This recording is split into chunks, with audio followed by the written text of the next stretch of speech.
This is the Global Podcast Network, where executives and professionals connect, share, and inspire. Stay tuned for the conversations that drive success.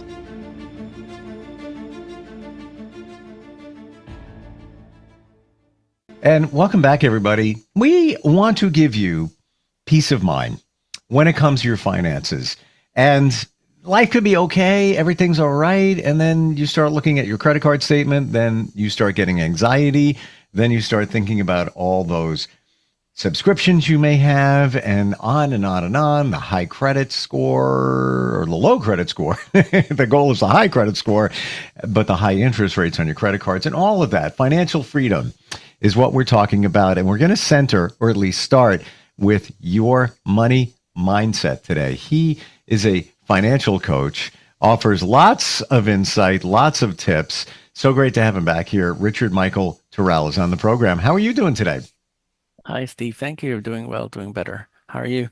Good, good. And this is so important for all of us. Money mindset. Does that also include your relationship with money? I've often heard that it can be impactful to, and I'm being serious about this, I've heard, invite money over to dinner, set a place setting, pretend it's right there, have a conversation with money. It's all part of your relationship with money. Is that part of the money mindset? Yes, it definitely ties into your relationship with your money. And it could even come from like your parents and how they saw money and how you grew up learning about money. And then that kind of like stuck with you. But yeah, I want to talk about money mindset, and it usually is the starting point to realize where we can correct our behaviors or habits and then fortify and actually create discipline. But usually it starts with changing our mindset about our money. And usually we have like a consumer versus investor perspective that people kind of don't know about. Like all of this stuff is going on and we're unaware of it. We're just spending, hopefully Yes. saving a little bit. Let's look at that, the consumer versus investor mindset. Yeah, so we're in a situation where we're constantly spending, like you say, and it's just consuming and consuming. And yes, it's good. We're humans. We want to enjoy our lives. We want to spend and use things and buy things.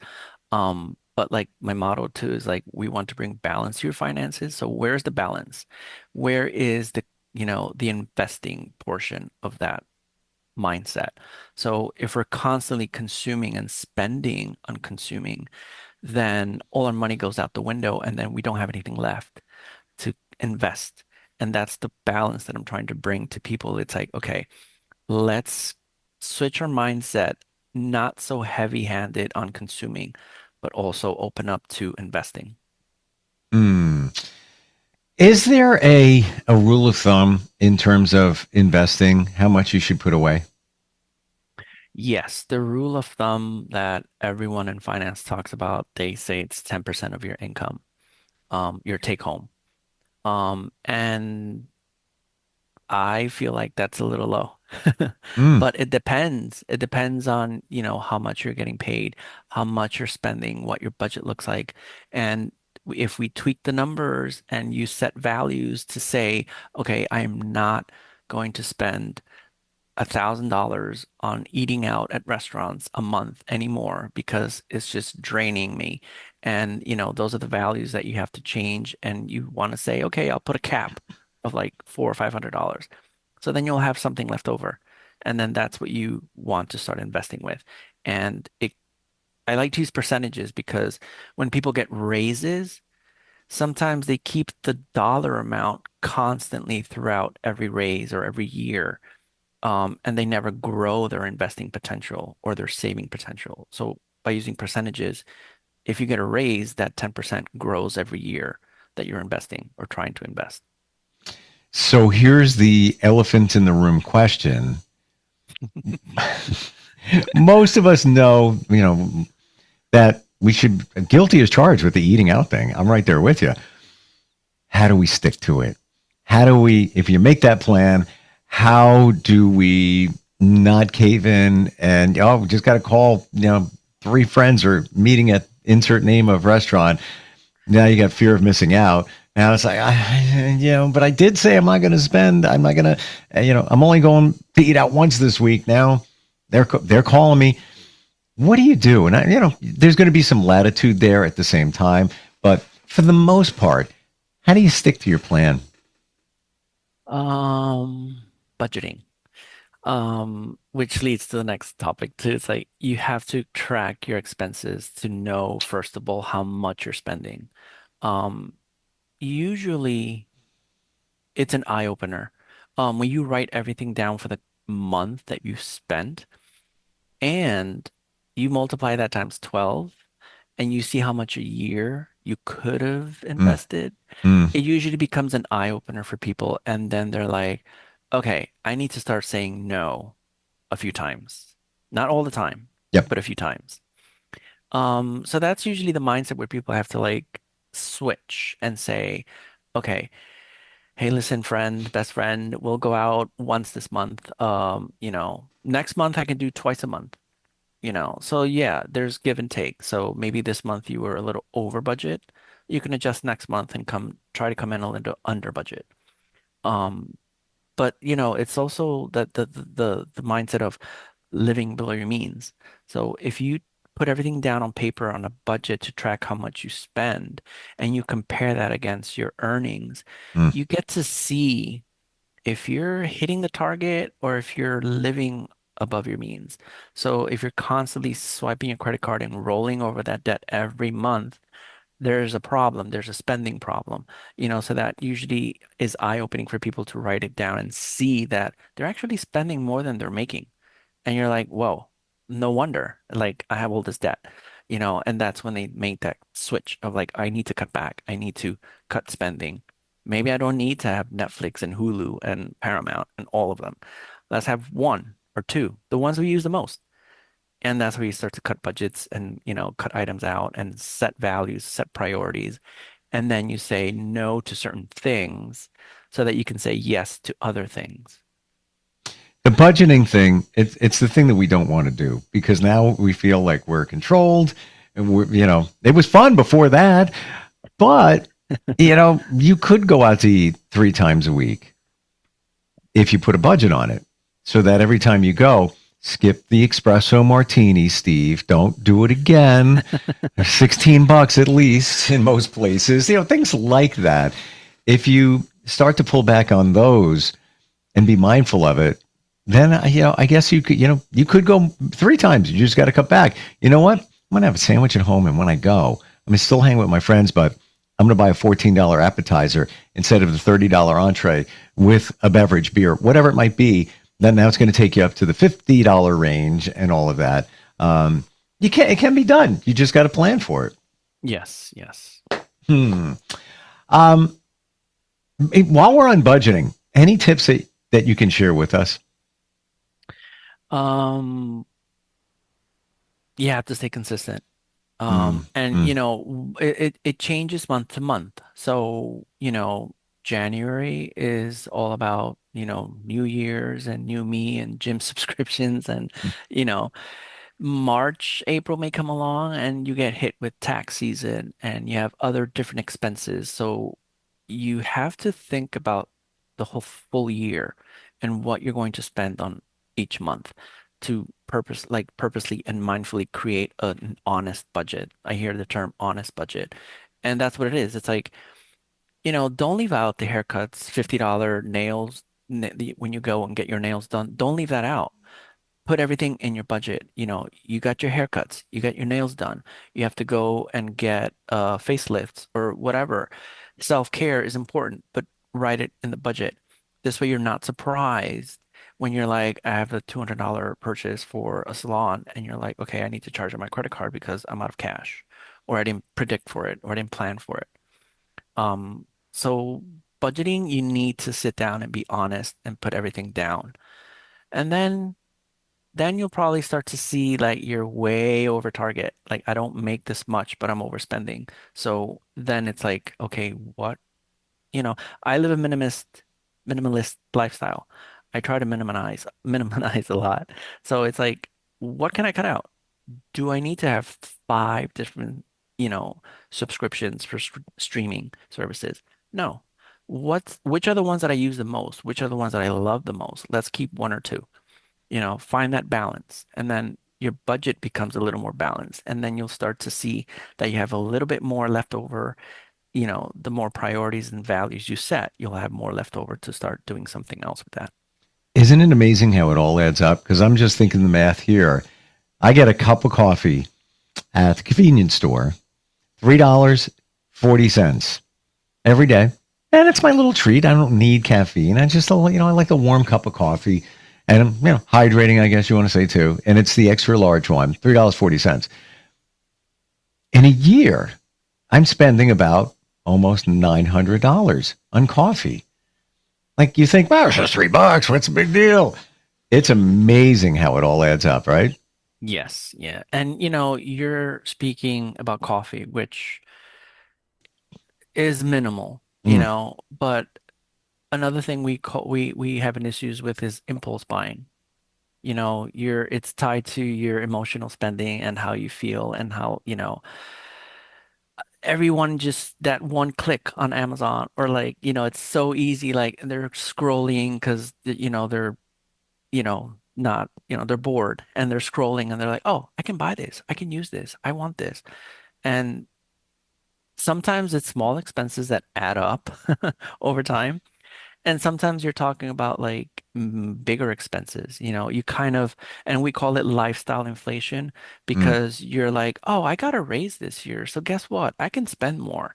I can go and get this big purse that I wanted or this big Xbox that I wanted. And, the price tags start to get bigger and bigger, mm. and that's, when you make your budget, if you're constant rolling over that expenses without growing it every month.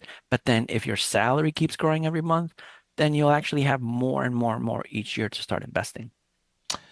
Emotional spending. How do we process the thought of making a purchase? So right there with you, there's times where I'm thinking about buying something on Amazon, and I'm like, nah, you don't really need it. And then there would be another time like, you know what? It's not that much. What's another pair of sneakers? You deserve it, and it's an emotional situation. Yes. What are the questions we should ask before we make those purchases? How can we get a little bit better at getting a handle on that?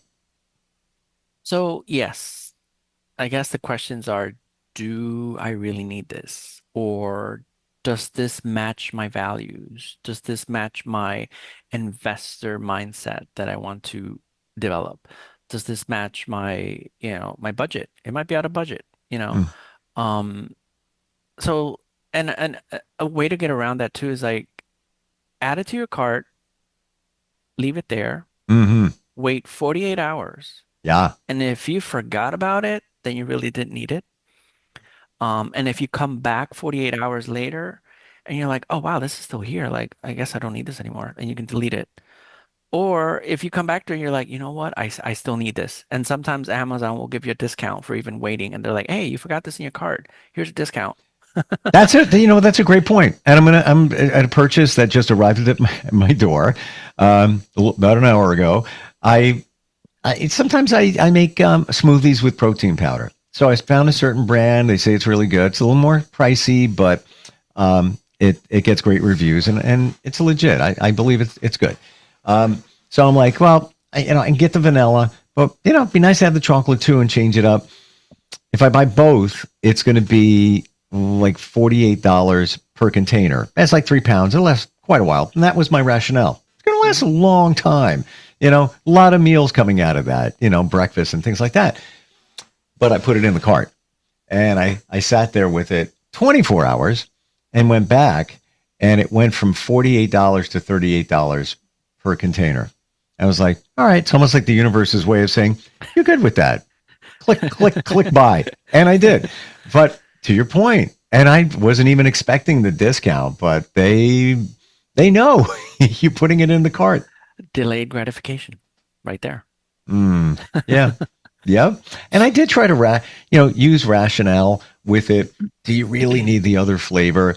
And my rationale on that was you don't need it. It would be nice to change it up occasionally, and it's going to last a long time. It's not like I'm wasting money if I buy it and it's going to go bad. It's not going to go bad, you know? Right. And that's weighing, right? You're weighing the value. So, Yeah.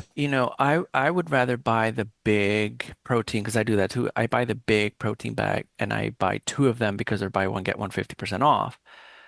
And that will last me months. Yeah. And that's better than me going to the gym and buying a smoothie that comes with the protein and paying like $10 per cup. Yep. So that's where you have to like, which is optimized, which is, better. Mm. Um, but another thing too is like we're always on the spending wheel, but we never really think like, why don't I invest just as much dollars as I'm spending? We don't, when Black Friday comes around, we're always like, oh, there's this deal for $400 off, but it's still going to cost me $500. I'm going to go get it because it's Black Friday and it's on sale and I'm saving so much. But then when they think about spending $500 or investing $500, then they're like, oh, that's too much. That's too much money. That's too expensive. And Mm. that's the mindset that we are not making that connection where like we can drop $200 on sneakers, but why don't like on Nike, right? But why don't we go to Webull or M1 and look up Nike stock and purchase $200 worth of stocks? And then you can go into the store, the Nike store, and be like, okay, I'm a part owner now. So now let me go buy some pair of sneakers for $200. Do you feel, Richard, that we don't do that most often because it's a fear of commitment? Now I'm committed to this investment. And, or if you are saving, you're really investing in yourself, taking money away every month and putting it there, just the fear of the commitment of that. Yes, and we call it FOMO. Um, yeah, that's the like the fear of missing out thing. Sometimes we get wrapped up in too much fear of if I don't know too much about investing, maybe I don't want to lose my money. Mm. In fear of like if I put too much money on Nike and they all of a sudden crash and go bankrupt, I'll lose my money. So I might as well just not invest. I'll just spend it. Um, yeah. So it's, you miss out. You do miss out. You're missing out on the opportunities that, great companies like Fortune 500 companies that have been around for up to 100 years now, some of them, and they're still here and they're still growing. And the stock market is still up and to the right, and Mm. that's another thing about fear. People look at the stock market in terms of days. And they're like, okay, today the market is so red. I'm so losing. I'm not even gonna start buying right now, you know? And they don't think that, well, a red day means Black Friday. A red day means it's on sale. A red day means the price just came down. So maybe I should, you know, buy at a discount. And, people are afraid of that. And also they don't step back. They're looking at a day's trading and it's red. But if they zoom out, take a Mm. step back and look at a 5 year or 10-year span of that same stock, and it's probably all going, hopefully, it's all going to the top, to the, up and to the right. And that's what they don't, sometimes consider. Well, you know what? Even that long term, but they always say, if you're investing, you're in for the long haul. Don't log in one day after you hear a news report and everything dumped, because 4 days later it could spike up to record high levels. But we don't look at it that way. And the same thing with the $3.40 cup of coffee every day. Don't look at it long term. But if you look at it in a year, look at 2 years of buying coffee every single day. That's like almost $2,000 in 2 years. Kind of a lot. Yes. Just it's coffee. You could make it at home. You could bring it. You could make it at work. Whatever it might be. Can I give you a scenario? And part of this is real. Part of it is hypothetical. We'll just throw it out there. And how you would advise somebody on making a purchase. Sure. Okay. So, have an old Jeep, very old. It's I say it's in hospice, it supports, and it's like the extra vehicle, and it's just a fun, drive it less than 500 miles a year, use it for kayaking and stuff like that. But I'm not putting another penny into it. Insurance on it, even though it's an older vehicle, is like double what it's worth. Thinking about buying another SUV and just get rid of that one, making minimal dollars on it. Trying to decide how much I should invest in a used SUV just for fun. Whether I should look at something at, I don't know, let's say $5,000 and going to have some age on it, potentially things breaking down, or look at one that's a little bit more, let's say somewhere up there around 12K that is newer, less miles, maybe less issues with it. How do you process a situation like that and make a decision on what you should buy? Yes, so the newest car, like it's 0 miles old, those are probably the most expensive ones, and those are the ones you should probably steer away from. Mm-hmm. Buying new Mm. is often a bad investment, brand I don't new, think I bought a new because vehicle in forever for, yeah, for that reason. Like when I look at the deal on a vehicle that's and I bought one just about a year ago that was 2 years old. The difference in price, it was amazing. It was amazing. And it had all the features too. well, that's the thing. The price of the value of the car drops like in the first 1, 2, 3 years. It depreciates, and that's something that people don't consider a depreciating asset. So you're losing money buying it brand new, because 3 years later it's going to be worth half, if half the value. So your best time to buy it is around the 4-ish year mark or 5 year mark. When its value is already like set. It's not going to drop much more lower than that. Gotcha. Um, and yeah, buying used is a lot better. You save more. And that's a better investment than buying new. So And even that scenario I'm looking at with a vehicle that's around 12, it's a very trusted seller. So for me, that says a lot. There's new tires on it. There's new everything. I'm not even concerned. Whereby if you buy, even that $5,000 used vehicle, I don't know where it's coming from. Yes, check it out with a mechanic and all of that. But so I'm kind of sitting on that, which way I should go. I don't and drive it a lot. Be a second vehicle. and people have that, like I'm gonna lease a car. Let me go Mm, lease a brand new something, and they're like, should I lease? Should I buy? Should I, leasing is renting. You're basically renting the car. And I hear a lot that, a lot of people just don't want to have, no, they like having a new car every 2 or 3 years. Kind of like the people with their iPhones. They go out and get that brand new iPhone, and hmm and you're basically renting, so it's more expensive. Buying a used car is not a bad thing. It's a better deal, and you're don't have any car payments. If you have saved enough money to put down and pay the car in cash, it's a one-time investment, and you drive it till the wheels fall off, like they say, and you don't have a car payment. And Would what you would have been paying as in a car, like a car installment, you can invest that instead. Yes or no? Would you ever lease a vehicle? No. Okay. It's funny because that was going to be talking about leasing. That was next up in my mind for questions. This is just a piece of what you do. There's so much involved here in terms of a personalized financial plan, coaching somebody through. What's the best way to find you, Richard? Uh, Via email, Richard at rmtfinancialcoaching.com. My website is rmtfinancialcoaching.com, and I have a link tree / RMT Financial Coaching. Thank you for your input and insight here. You're very grounded and practical, and it doesn't feel intimidating, when it comes to investing and all of that. When somebody works with you, even just talking to you is it's comfortable, Yes, that's well, Um, that's my goal. I try to bring balance, yeah, and peace is usually the side effect from that. amen to that. Thank you so much for being here today.